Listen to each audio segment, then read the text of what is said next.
Hi friends, E maths tutorial या YouTube चॅनलवर आपले सर्वांचे हार्दिक स्वागत. फ्रेंड्स, आज आपण या व्हिडिओमध्ये 11 मार्च 2026 रोजी झालेला इयत्ता 10वीचा बोर्ड पेपर विषय विज्ञान आणि तंत्रज्ञान भाग 1 या विषयाची पूर्ण उत्तरपत्रिका या व्हिडिओमध्ये आपण बघणार आहोत.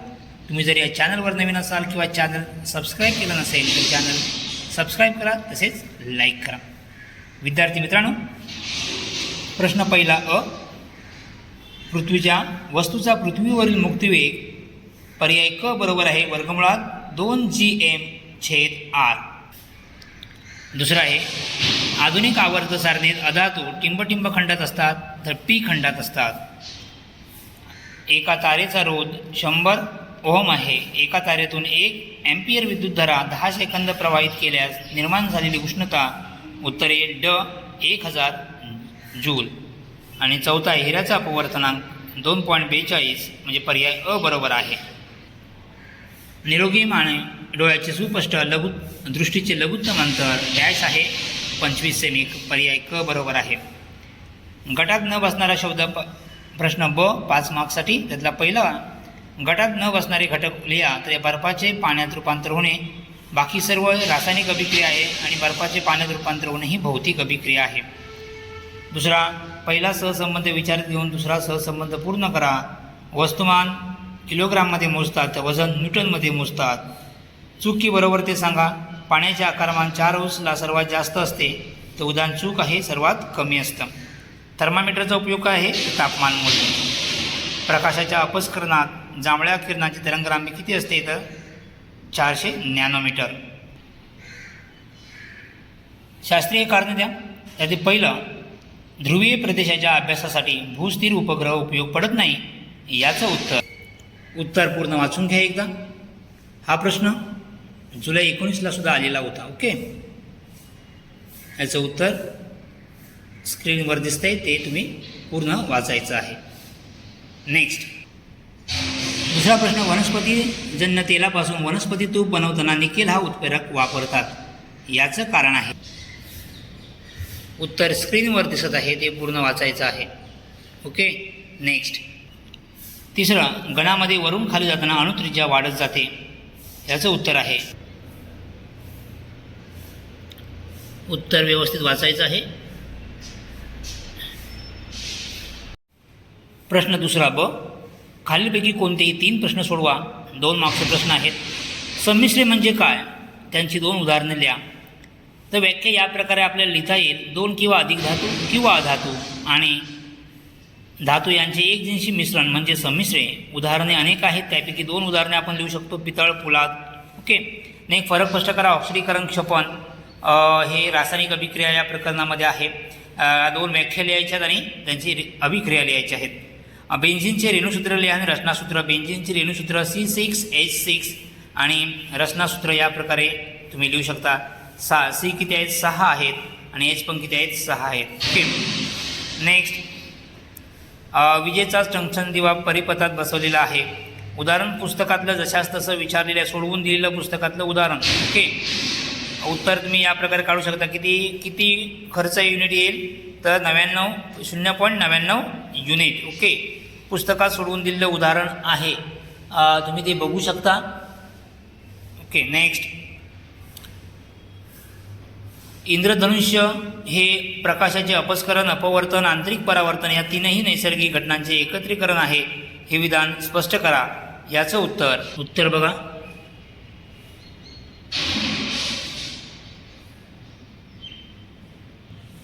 या प्रकारे आकृती काढू शकता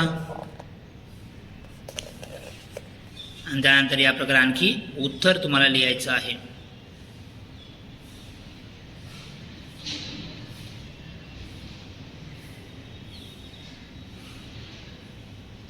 तिसरा, त्यातील पहिले उदाहरण दिलेलं आहे. पृथ्वीचे वस्तुमान तिचे आहे त्या वस्तुमानापेक्षा 4 पट असते तर 35,780 किमी उंच कक्षेत फिरणाऱ्या उपग्रहाला पृथ्वीभोवती 1 प्रदक्षिणा करण्यास किती कालावधी लागला असता. हे सुद्धा उदाहरण पुस्तकातीलच विचारलेलं आहे. याचं उत्तर बघून घ्या.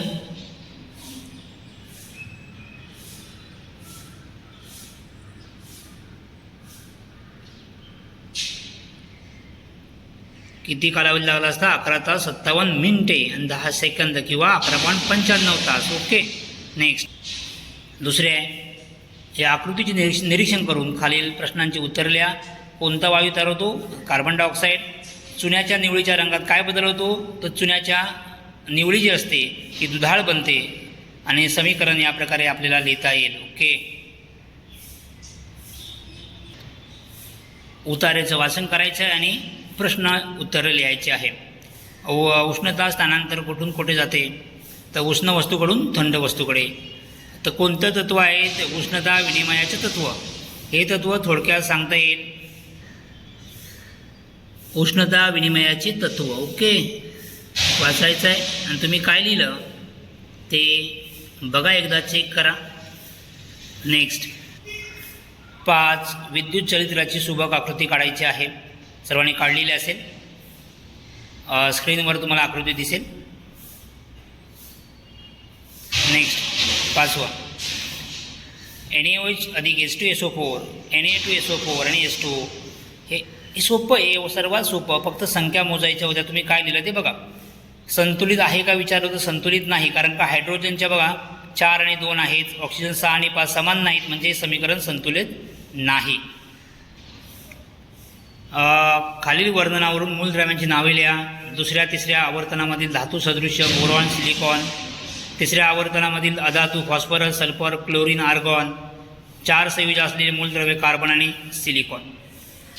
त्यानंतर या तक्ता व्यवस्थित लिहायचा. वजनला काय? न्यूटन म्हणजे एक ठिकाण परत्वे बदलते. गुरुत्व त्वरण मीटर पर सेकंड वर्ग आणि केंद्राजवळ 0 असते. आणि गुरुत्व स्थिरांक न्यूटन मीटर वर्ग छेद kg वर्ग आणि संपूर्ण विश्वात सारखे असते. ओके.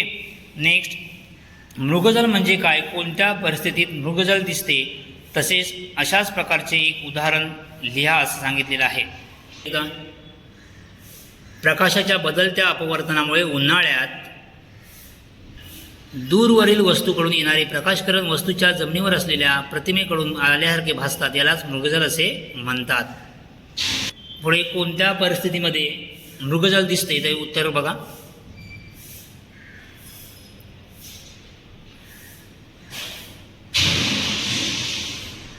ओके. उदाहरण विचारले तर होळीच्या जोळांतून बाहेर पडणाऱ्या गरम हवेच्या क्षुब्ध प्रवाहातून एखाद्या वस्तूचे लुकलुकणे. या प्रकारे उदाहरण लिहिता येईल. 4था प्रश्न आहे. त्याचे पहिला अंतर्वक्र भिंगाद्वारे मिळणाऱ्या पदार्थाची प्रतिमा दर्शवणारी आकृती काढा व नावे द्या. आकृती स्क्रीनवरती दिसत आहे. ओके. त्यानंतर अंतर्वक्र भिंगाद्वारे मिळणाऱ्या प्रतिमेचे स्वरूप आभासी आणि सुलट असते. आणि अंतर्वक्र भिंगाचे नाभी अंतर 20 सेमी आहे. तर भिंगाची शक्ती काढा. इथं अंतर्वक्र असतात तरी F बरोबर अधिक 25 आले. जिथे कुठले बहिर्वक्र असतं तर अधिक 25 आले असते. या ठिकाणी अंतर्वक्र आहे म्हणजे नाभी अंतर वजा 25. याचं 25 सेंटीमीटरचं रूपांतर काय करा मीटरमध्ये 0.25 मीटर. आणि F आपल्याला माहिती आहे P बरोबर 1/F हे सूत्र आहे. ओके. त्यानंतर P बरोबर 1/F म्हणजेच किती? 1/0.25 म्हणजे किती? वजा 4.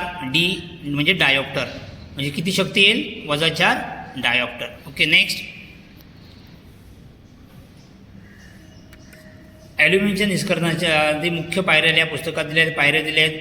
वलयन बिंदू किती असतो तर 2000 सेल्सिअसपेक्षा जास्त असतो. आणि विद्युत अपघटन होताना धनाग्रे वेळोवेळी का बदलावे लागतात? ओके. याचं उत्तर पूर्ण पुस्तकात आपलं एकदा वाचून घ्या. या प्रकारे पूर्ण पेपर आपण सोडवलेला आहे. तुम्हाला किती मार्क्स मिळतील याचं उत्तर कमेंटमध्ये लिहा. किती मार्क्स मिळणार याचं उत्तर तुम्ही कमेंटमध्ये लिहू शकता. पुढच्या परीक्षेसाठी खूप खूप शुभेच्छा. थँक्यू.